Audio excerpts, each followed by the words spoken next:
morning, everyone. Your Royal Highness, Senator Harkin, Ministers, distinguished guests, ladies and gentlemen, my name is Tara Mills from BBC Northern Ireland. It is my absolute pleasure to welcome you not only to the Harkin Summit and ICC Belfast, but also to welcome many of you to Northern Ireland. Thank you for joining us for what is set to be 2 days of interesting and informative debate and a platform to provide a lasting legacy for many, many years to come. As you will have gathered from my introduction, we are in very distinguished company this morning. Within this room, we have elected representatives from across the globe, leaders of global industry and commerce, senior representatives from multiple governments, statutory agencies, the third sector, and most importantly, in the spirit of nothing about us without us, disabled leaders from every corner of the globe.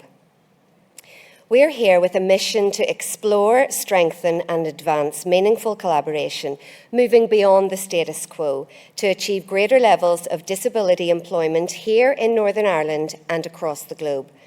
We are delighted to be joined by a distinguished audience from across the world, also via our virtual platform. This week's discussions in Belfast are global. We want to ensure that everyone can follow along and join in virtually, so please play your part and use the hashtag HarkinBelfast. The focus and theme for our summit and discussions will be covered shortly, but it falls for me to cover a few of the housekeeping arrangements, so please give me a few moments of your time. We have 2 changes to our planned itinerary. The first, our Congolese colleagues were unable to travel despite enormous efforts, so their session will now not be going ahead and you will be notified by email for your options for choosing another. I should also add that both Francine and Luke will be tuning in virtually, so please share messages with them. Our planned closing session from LinkedIn is changing. You will note it's now on the main stage, and we're very fortunate to have them with us for our panel throughout the summit days. And on the main stage, later on, we will also have the UK Minister for Disabled People, Health and Work, Chloe Smith MP, and we can also now announce we're thrilled to have our Minister for Communities, Deirdre Hargey, MLA, on our stage later on. I would appreciate if you would ensure that any mobile phones are turned to silent, but please tweet again using that hashtag HarkinBelfast and send your messages and what you want to say about the conference and take photos throughout the event. In the event of an emergency, please leave this room by one of the fire exits, which are clearly signposted by the green signs. Venue and event staff will also be able to direct you to the nearest muster point. Those with any disability-related barriers, while we've worked exceptionally hard, please be reassured that people are on standby to assist with you if you have any queries at that point, and that includes evacuation if required. You'll notice I've been joined on stage by our team of sign language interpreters. We're also running speech to text on screen at every stage in this venue. We also have first aiders, should you need them.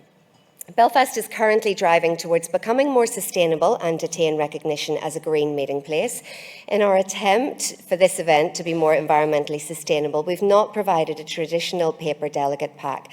Instead, we've opted to use an event app. If you haven't already done so, I'd urge you to download it. The instructions were sent with your email. The app will also hold all information on your personal itinerary and announcements.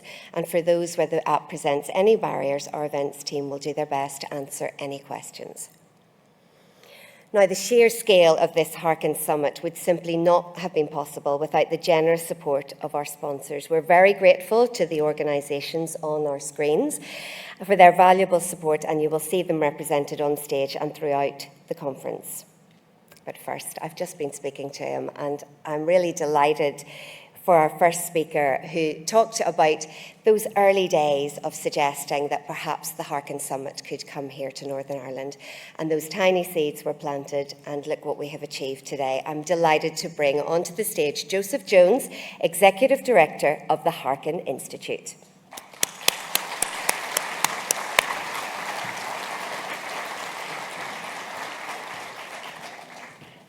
Good morning, everyone. Welcome to Belfast. How about that? We're all here in person.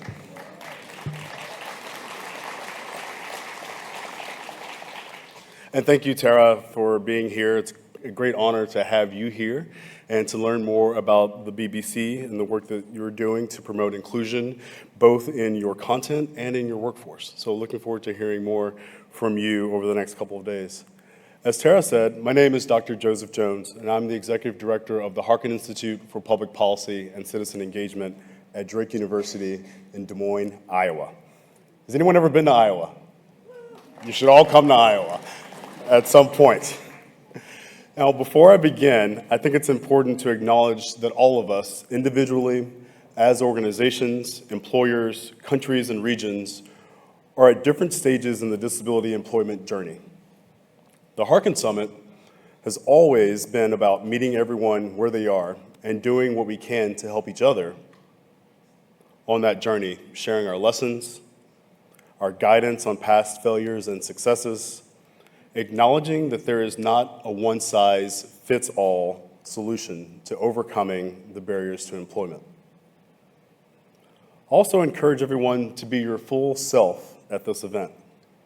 The Harkin Summit is a welcoming event, and we want you to make yourselves at home. Stand if you like, sit on the floor if that's where you're most comfortable, whatever you need to be your best self. I hope you all feel supported in this space. Disability employment has been a priority for Senator Harkin his entire career, and a priority of the Harkin Institute since its founding.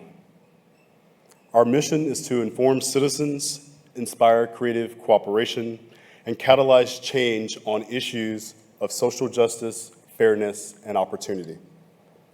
Of course, it's easy to see how the Harkin Summit aligns with that mission.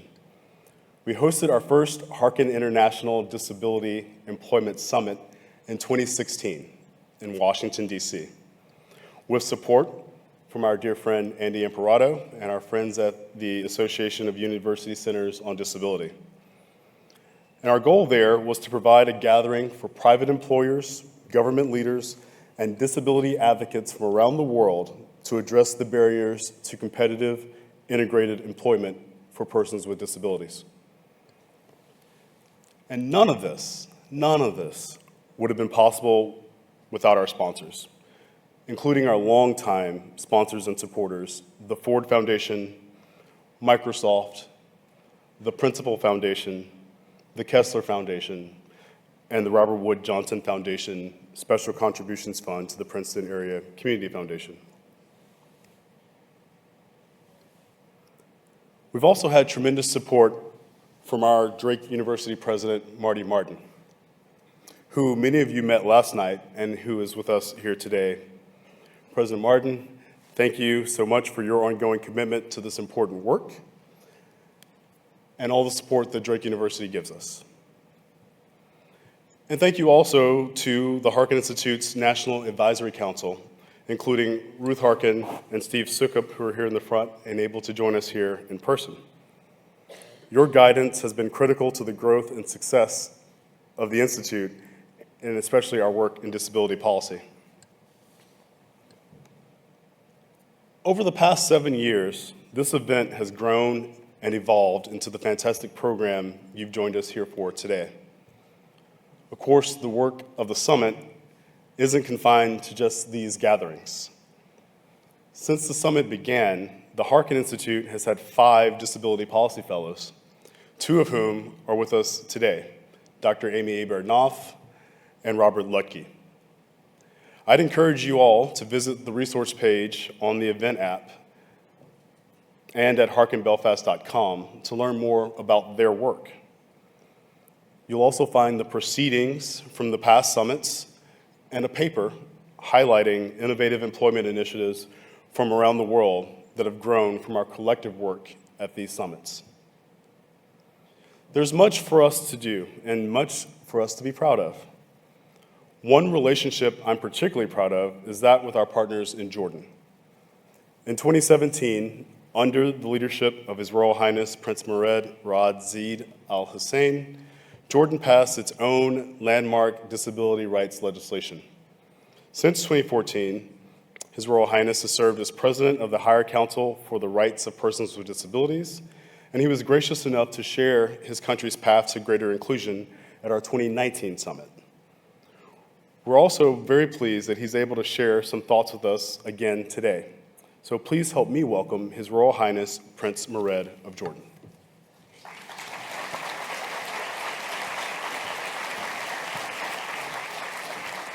It is a great privilege and an honor for me to be sending you this video message. I wish I was physically with you all in Belfast and taking part in this conference. Unfortunately, I just could not swing it. Anyhow, I am sure it's going to be a great success, and I look forward to hearing all about your discussions and the final outcome. Next time, I will do my best to attend in person, I promise. In my country, Jordan, I have the great honor of chairing our Higher Council for the Rights of Persons with Disabilities. This is a post that I assumed in 2014, and it is a subject matter that is very close to my heart. The disability world is enthralling, captivating, and rewarding, despite all the challenges and the hardships that it entails.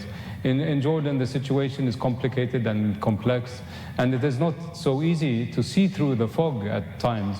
Nevertheless, we are making good headway, and if all our strategies, plans, and dreams are realized in the future, in the near future, as I suspect they will be, we will see marked improvement in the lives and livelihoods of persons with disabilities in the kingdom. Our advancement in promoting the rights of persons with disabilities and developing the whole sector at large has evolved primarily due to the partnerships that we have been blessed with and those that we have nurtured. These relationships that we cherish dearly have allowed us to open our eyes further and to educate ourselves on matters of great consequence and importance. One of our most cherished and endearing relationships is that with Senator Tom Harkin and the Harkin Institute. I have been asked to make this little introduction and to introduce Senator Harkin to you all, but in reality, Senator Harkin needs no introduction whatsoever, as he is a giant in the field of disability rights and is known the world over.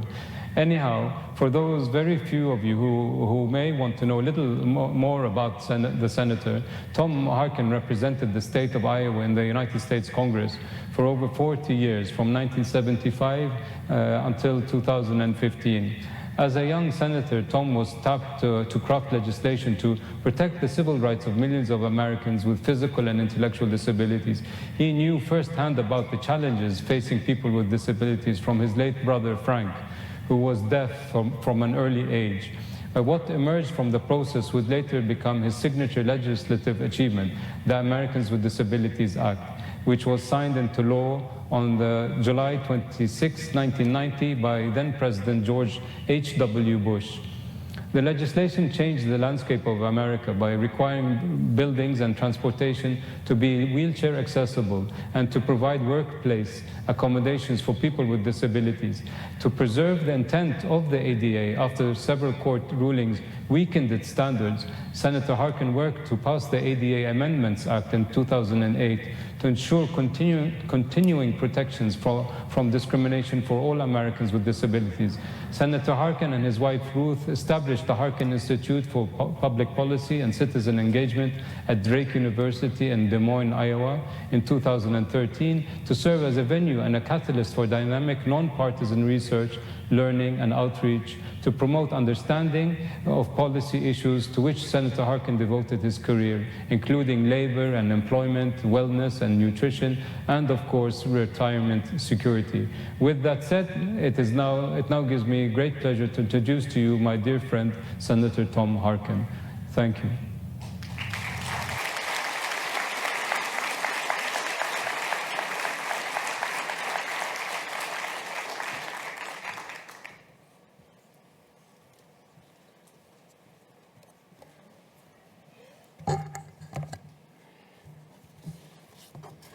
Good morning, everyone. Thank you, Prince Murad, for that very kind and generous introduction, and thank you for your leadership, not only in Jordan, but globally, on the issue of disability inclusion and the fulfillment of the UN Convention on the Rights of Persons with Disabilities, which you have been in such a leadership position not only in your country, Jordan, but globally. I also want to inform all of you who are here and perhaps online that Prince Murad also has another distinguishing thing that he has done in the recent past. He has been the head, really, of the Ottawa Agreement that is the framework for getting the world to ban landmines, to get rid of landmines globally.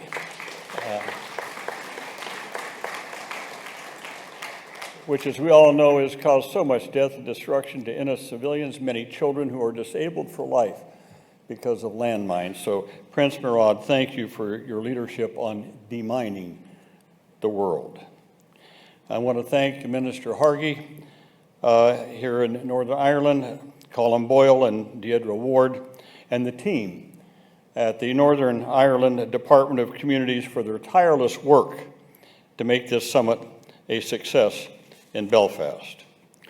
And my special thanks, very special thanks and recognition to my friend and colleague, Sean Fitzsimons. 5 years ago, he came to our summit in Washington, D.C. I had read about his innovative work, and he came to our summit to tell me about it.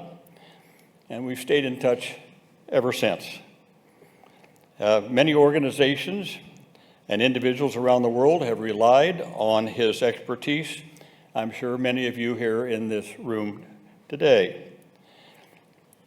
I might also add that Sean provided just tremendous leadership during the COVID-19 pandemic for the disability community.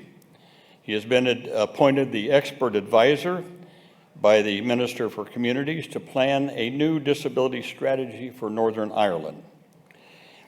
Sean has worked closely with the Harkin Institute in a special disability policy relationship. He has brought us all here to the table to advance the cause of disability inclusion and employment for persons with disabilities. Thank you, Sean Fitzsimons.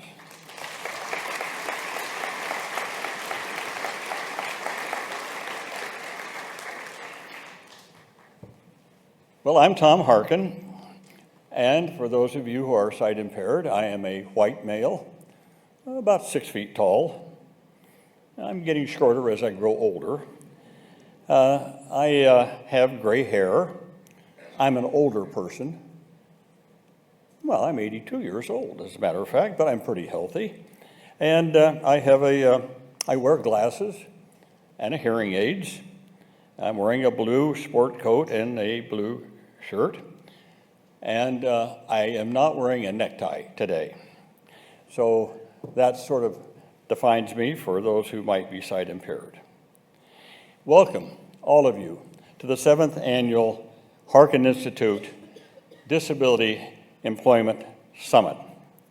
You know, I remembered when I first campaigned with my colleague, then Senator Barack Obama, for president. We all had a chant that we used to get us in the mood. And we all said, and President Obama, when as a campaigner, would say, "Fired up." And people would respond, "Ready to go." So here we are. Fired up? Ready to go. Come on. Fired up? Ready to go. One more time. Fired up? Ready to go. That's what we're ready. We're ready to go. The Harkin Institute at Drake University is doing exciting work in disability issues. You met Joseph Jones, our director. Daniel Van Sant, whom many of you have met and we'll meet more later in our programs, is the Associate Director for Disability Policy. I want to also welcome our President of Drake University, Marty Martin, who has done so much to support the Harkin Institute at Drake University, and I know he's here. I'm going to ask President Martin just to stand up for a round of applause so richly deserved for supporting all of our efforts. And as was mentioned, we have a couple of members of our advisory committee here, our board of directors, if you will, Ruth Harkin, but also Mr. Steve Sukup was introduced by Joseph, but I want to also add that Mr. Sukup has a company in Iowa that manufactures grain bins that you put grain in. Well, as you might know, Ukraine is a large grain-producing country, and Mr. Sukup has a plant near Kyiv that manufactures these bins for grain. Because of the unconscionable and illegal invasion of Ukraine by Russia, it has been necessary for so many, as you have read, people to leave that country. Well, Mr. Sukup is leaving here from this conference to go to Denmark, where his company has spirited out 24 mothers and 40 children, 64 people from Ukraine that his company is now providing support for in Denmark. Steve Sukup, thank you very much for that. Thank you, Steve.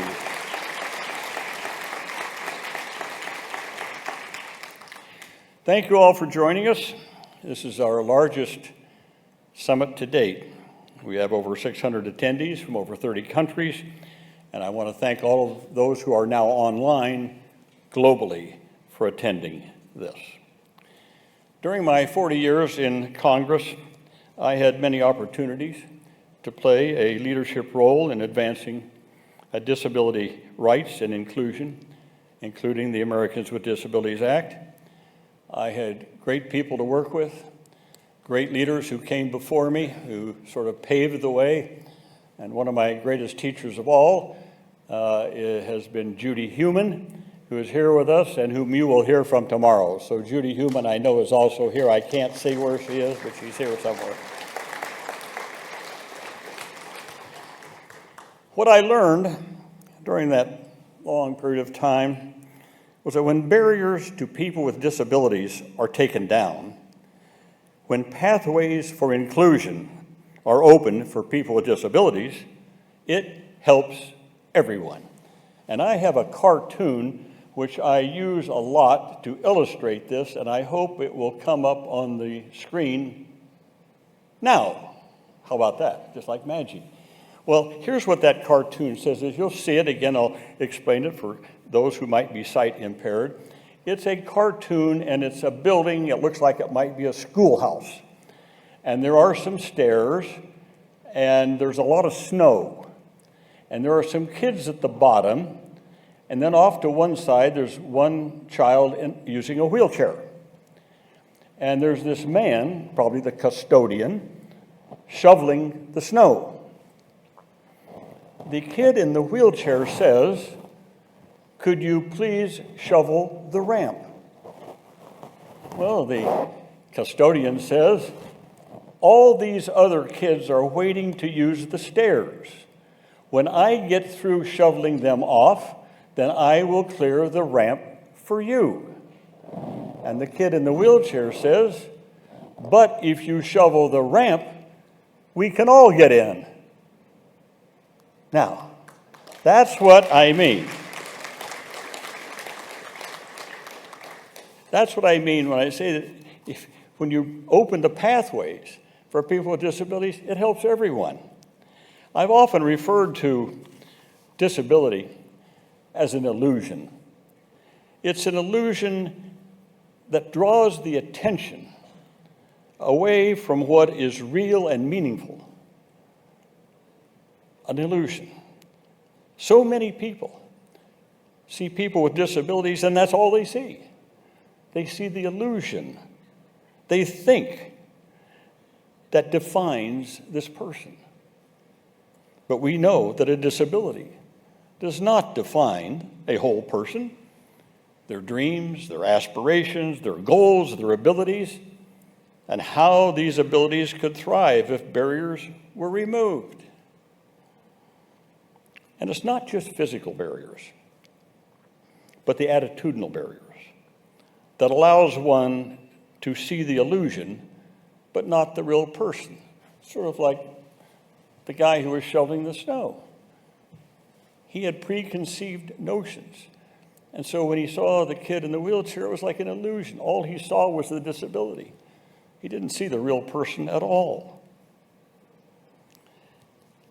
There were 4 goals that we put in the Americans with Disabilities Act: full participation, equal opportunity, independent living, economic self-sufficiency.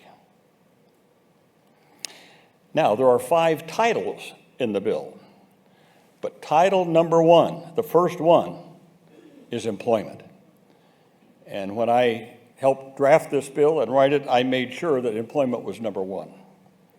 Because over time, I became convinced that employment was key to the 4 goals of full participation, equal opportunity, and independent living and economic self-sufficiency.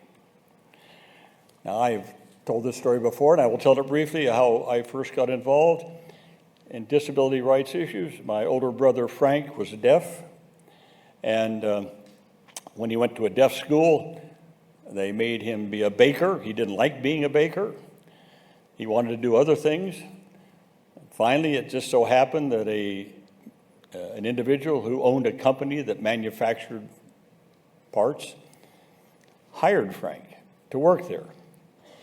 And as this man, Mr. Delavan, told me later, he said, I hired Frank just out of the goodness of my heart. I knew he didn't like being a baker, and so I just gave him a job, and I took him to the plant, and I told my foreman, give him something to do, never expecting that he was going to do very much.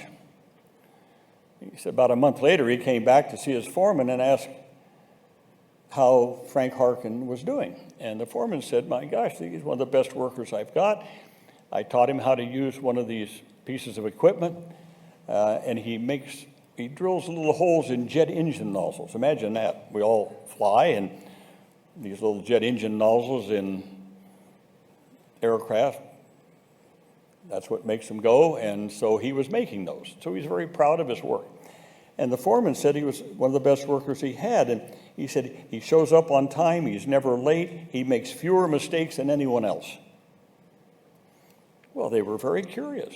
Mr. Delavan told me about this, and here's what they found out. This shop floor was very noisy. A lot of bells and banging and noisy machines and people yelling at one another. Guess what? Didn't bother my brother a bit. He was on his piece of equipment, doing his job, never making a mistake. So, 10 years later, I went to a Christmas dinner with my brother that was sponsored by this company, and the owner, Mr. Delavan, called my brother up on the stage and presented him with a gold watch, because in 10 years of working there, my brother had not missed one day of work and never been late once, and exceeded all the performance schedules for workers in the plant. Well, Mr. Delavan told me, he said, I hired your brother because I felt sorry for him. But after we saw what he could do, I went out and hired more deaf people because it was better for our business and our bottom line. Again, when you break down the barriers and you provide those opportunities, people with disabilities will surprise you in what they can do in the private sector in business. And so since my retirement, that's what we focused on, employment. And that's the themes of these summits. Not just employment in some dead-end, low-wage job with no possibility of advancement. We're talking about competitive, integrated employment, jobs just like everyone else has. And why is this important? Because work is important. And I have one last thing I want to show you, and it is a quote by my dear friend Juan Somovia, and he was the former Director General of the ILO, the International Labor Organization of the United Nations. He said, every day we are reminded that for everybody, work is a defining feature of human existence. It is the means of sustaining life and of meeting basic needs. But it's also the activity through which individuals affirm their own identity, both to themselves and to those around them. It is crucial to individual choice, to the welfare of families, and to the stability of societies. Now, he said that in 2001. Now, I have added on to that, I believe it will come up here. Let's see. Maybe we have a glitch. Well, here's what I added. For a person with a disability, this is doubly true. Work allows that person to have an identity as an individual, not just as a member of a class. Work in competitive integrated employment for a person with a disability is crucial to individual choice and independent living, to equal opportunity and full participation, to a sense of self-worth and inclusion, and an economic and social benefit for their families and for all of society. So that's why we feel so strongly at the Harkin Institute that employment has to be key. And that's why these summits focus on how we together can explore different ways. And I mean all of us together. That means the private sector, government, NGOs, disability organizations, individuals can all come together and explore the best ways in which we can advance the cause of full inclusion in the workplace in competitive integrated employment. It's an exciting time.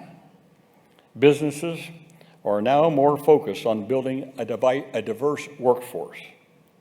My hope is that this work can continue to grow and evolve, and that we will meet the goal that I set in 2017 of doubling the rate of employment of persons with disabilities in 10 years by 2027. I issued that challenge at the summit in 2017. Sean Fitzsimons was there. To double the rate of employment of persons with disabilities in 10 years. We can do it. We must do it, and we will do it. And we're fired up. Fired up. Fired up. That's it. Thank you very, very much.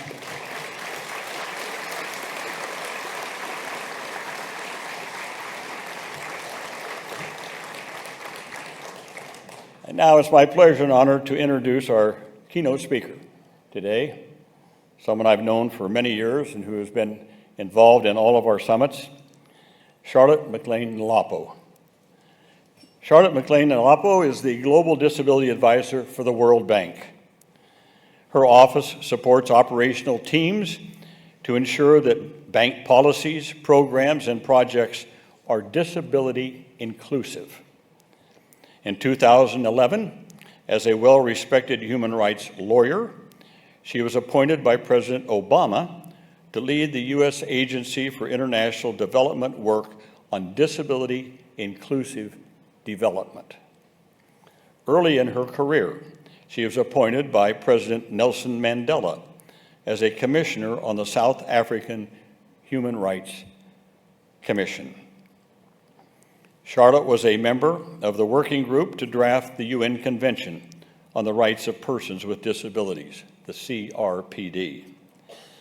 Charlotte holds law degrees from the University of Warsaw, Poland, and Cornell Law School in Ithaca, New York. She is the author of numerous articles and papers on disability inclusion. I might also add, she is also a member of the Harkin Institute Disability Policy Advisory Committee. Please give a warm welcome to our keynote speaker, Charlotte McClain-Nhlapp.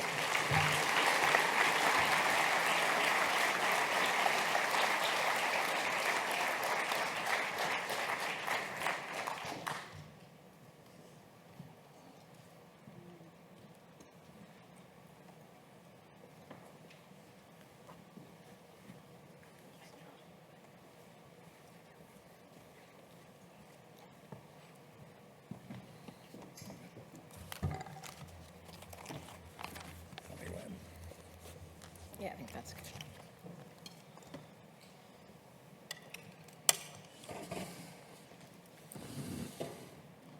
Good morning, everybody.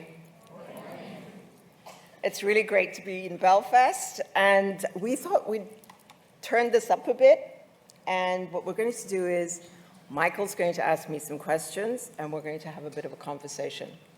So if that's okay with you, I think we'd like to get started. I think that sounds wonderful, Charlotte, and good morning to everybody. We're so happy to have you here, and as Senator Harkin said, we're fired up and ready to go. And ready to go, exactly. Before I ask you the first question, though, Charlotte, I want to point out one thing. Senator Harkin wouldn't say this himself, but his last major piece of legislation was the Workforce Innovation and Opportunities Act. And one of the things it did was it defined competitive integrated employment in the United States. It is a key definition that says employment must be paid at the same rate as those other people who are working in that area, and it must be integrated as well. It can't be a set-aside, and it can't be at a lower rate, and that's such an important definition. And Charlotte, I think we just heard Senator Harkin talk about why employment is important. You've been all over the world, and you've done this work for decades at this point. What do you see as why employment is so critical to the civil rights and to people with disabilities around the globe? Well, thank you, Michael. And first of all, I'd like to say it's really exciting to be in Belfast and to be at the Harkin International Summit. And a huge congratulations to the Harkin Institute and the Department of Communities. So what I think is that employment is indeed the pathway to realizing disability rights, and this is true for several reasons. The first is that employment is in and of itself a right that is contained in the Convention on the Rights of Persons with Disabilities, and more specifically in Article 27. And I might add that the convention has now been ratified by 184 countries, and that's reaching close to universal ratification. The second is that inclusive employment is beneficial to the economy and society writ large. And the third, and not least, is that, as Senator Harkin said, employment affords individuals purpose, independence, and dignity.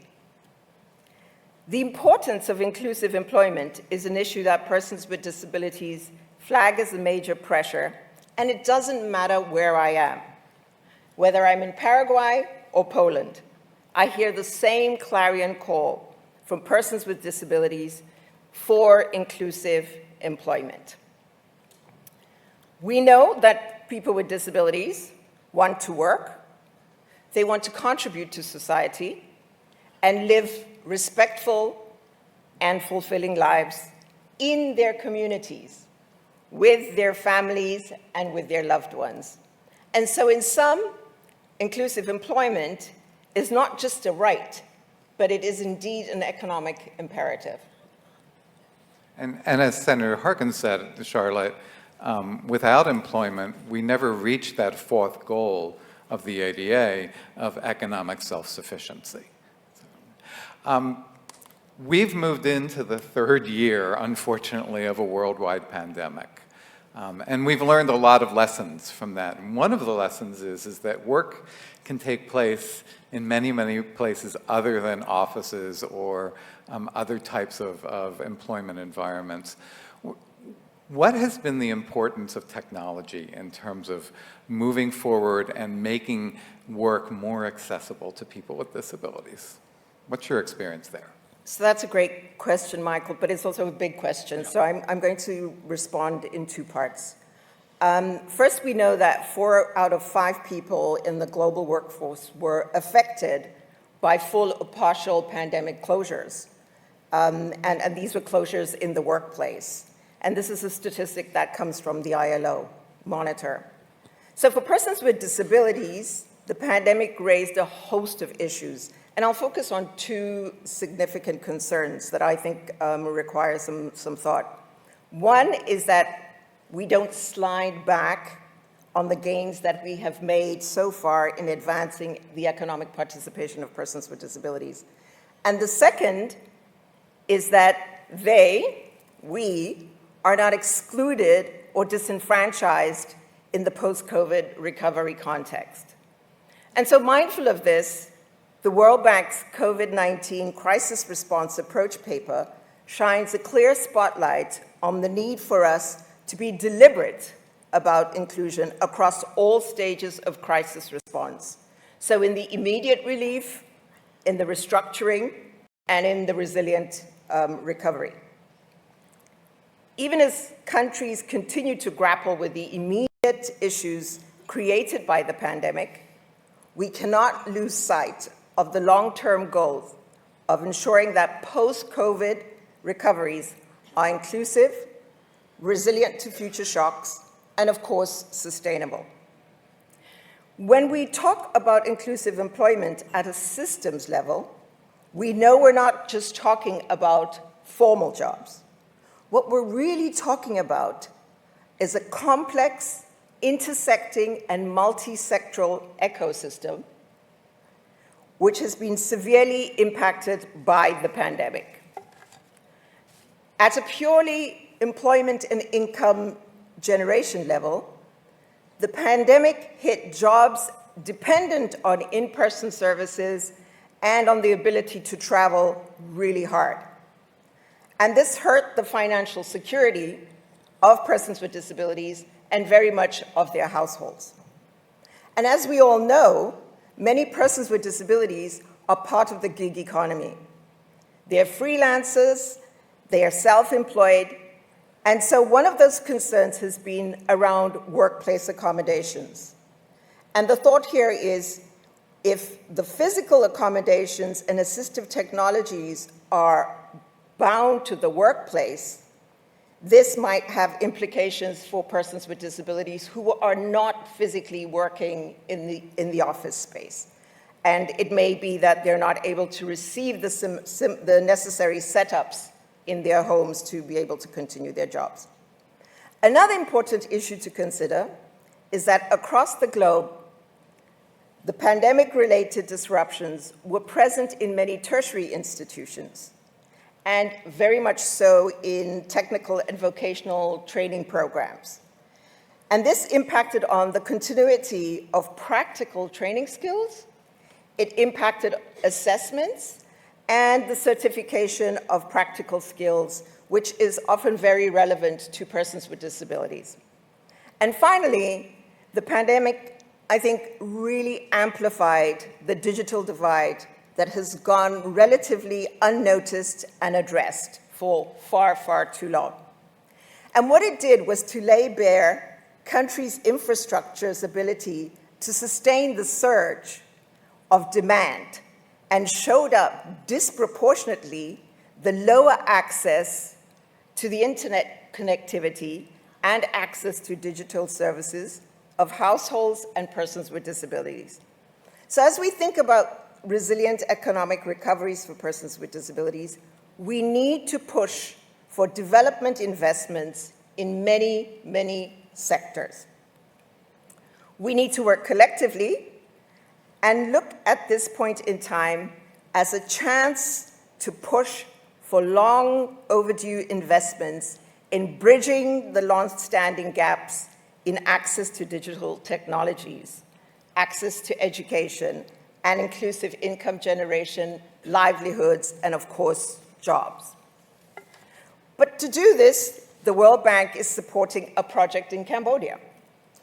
And this project in Cambodia is a project that's looking to assess the impact of the COVID-19 crisis on the economic empowerment of women with disabilities. And the idea here is to use this information to inform policy engagement and programmatic interventions to address their needs and accelerate economic inclusion. So that was just my first part of the... Yeah. The second part of my response is, how do we capitalize digital technology? And we know that technology, and in particular digital technology, has changed how people build their skills, how they search for work, how they do their work, how they interact with their coworkers and their clients. and how they receive and use benefits in the workplace. Digital technologies are also changing how entrepreneurs, people who are self-employed, and freelancers are raising capital, finding clients, and selling services. So we know that technology offers much promise. Technology offers multiple options to use voice, text, touch, and to receive and create communication content, giving persons with disabilities the flexibility, the choice, and very importantly, the agency to engage in their work, their peers, and their environment in ways that fit them best. And so this raises the importance of technology both as an enabler, but also the concern that the lack to inclusive and affordable technology can become a new and dominant barrier to the economic inclusion of persons with disabilities. To address this, we at the World Bank have made some commitments to accelerate opportunities for persons with disabilities in the digital economy and in the economic transformation of countries. And one way we're doing that is through what we call IDA 19, which is essentially a fund for low-income countries or economies. And in this regard, the bank is committed to addressing the constraints facing persons with disabilities in skills development and digital entrepreneurship projects. And we have committed to advancing digital inclusion of persons with disabilities under the 10 commitments on disability inclusive development that we made at the Global Disability Summit in London in 2018. More concretely, in Ethiopia, the bank is supporting a digital foundations project which focuses on supply and demand side enablers by providing incentives and matching grants to digital businesses to offer digital skills training and necessary devices to supply and entrepreneurs with disabilities. Now, what's really exciting about this project is that it has an indicator to measure the number of digital economy jobs that are created for persons with disabilities. So much more to come on this particular project. Another quick example that I'll share, Michael, is an example from Bangladesh. And here, the bank is supporting a project on accelerating and strengthening skills for economic transformation. And we commonly talk about this project as ASSET. And ASSET invests in the institutional capacity for accessibility and accommodations of trainees with disabilities, training teachers on various skills, and teaching trainees with disabilities. So I would conclude by saying that globally, we are definitely seeing progress.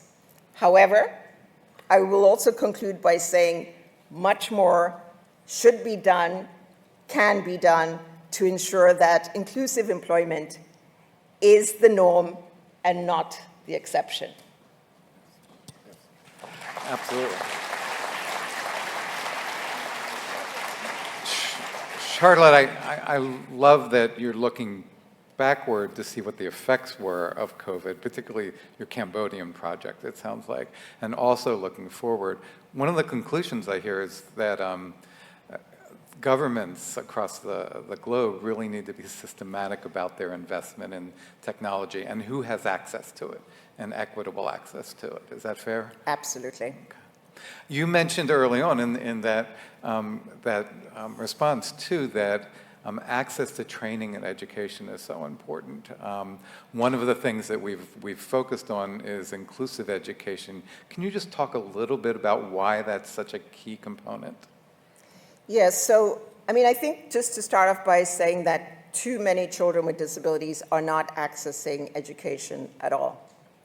And actually a recent UNESCO report notes that 32 million children with disabilities worldwide are out of school. And in some low-income countries, that figure is as high as 90% of children with disabilities out of school. So, I mean, I think that tells a really grim story. But additionally, we also know that even when children with disabilities are in school, they're often not learning. So the whole issue around quality education becomes really important. But I do want to just mention that inclusive education is stipulated in the Convention on the Rights of Persons with Disabilities, Article 24, and it's supported by a range of other global frameworks. And so it too is a right. And it's a fundamental right. And it's a right that helps unlock the human capital potential and gives every child a shot at a better life and a better future. And I think, you know, if we're to advance this, we need to see education as the starting point to employment and something that can help unlock the full potential of disability rights. I think one of the things that we saw in the United States in education was that during the force of the pandemic, we have what's called an alternate assessment process to take people out of the general curriculum, unfortunately, and that the number of students with disabilities who participated in that unfortunately went up. They didn't have access to the general curriculum, and that puts barriers in place for the rest of their lives, and that's why inclusive education is so critical. We have to have access to that. Agreed. Charlotte, you've been working in this area for, as I said, decades, but we still see great disparities between much of the world and the global South, and the investment that's necessary there. What is, at this point, key to you in terms of some investment to make sure that those in the global South are getting access to employment and the opportunities for employment? So I could answer that question with three words, and they'd be invest, invest, invest. But let me unpack that a bit. What we need to do is to support systems and strengthen education systems to ensure that those systems are more inclusive. We need to ensure that we have inclusive policies and laws in place, and that those laws are actually enforced, because often we see that laws are in place, but they aren't being enforced. We need to ensure that we're building capacity for teachers to enable teachers to teach in schools that are inclusive. We need to ensure that assistive devices are available and affordable to persons with disabilities. And if we're able to do some of that, we will then build the pipeline for employment opportunities. And we need to ensure that employment policies themselves are inclusive. We need to insist that the private sector is on board, that we're doing more research in this space, that we're collecting better data, disaggregated data on how people with disabilities fare in the labor market. We need to build in incentives where necessary. And very importantly, we need to share global good practices that work. And we need to share practices that are replicable and scalable. And we need to ensure that that ecosystem that I spoke about earlier on is in place around employment, because you can't have inclusive employment if you don't have an accessible transportation system, if you don't have access to healthcare services. So we have to think about it as an ecosystem. And finally, I would say and conclude that one of the ways to do this is to speak to people in the global South. And so, Senator Harkin, maybe we should consider the next Harkin Summit in the global South.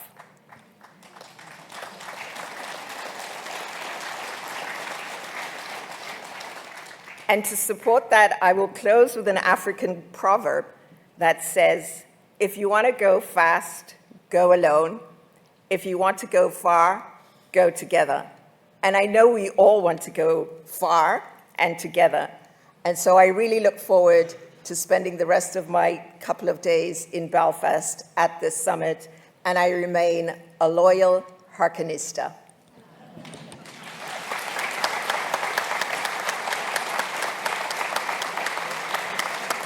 Thanks, Michael.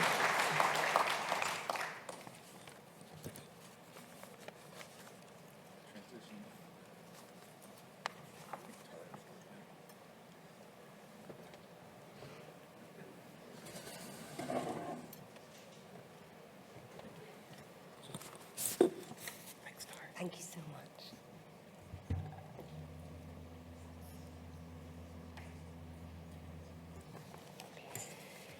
Charlotte and Michael, thank you so much. That was insightful. That brings the opening keynote to a close. From now on, a series of sessions will run simultaneously, one in this room, another two within Hall 2, which is on this floor, and the other two on the third floor. Staff are on hand to direct you. There are no formal coffee breaks this morning, but we'll take a break for about 5 minutes or so now, just to allow people to go to whichever room they want. I'm going to stay here to host the next session with the BBC, Reframing Disability at the BBC for Workforce and Content. So we'll see you back here or go to your other rooms in about 5 minutes. Thank you.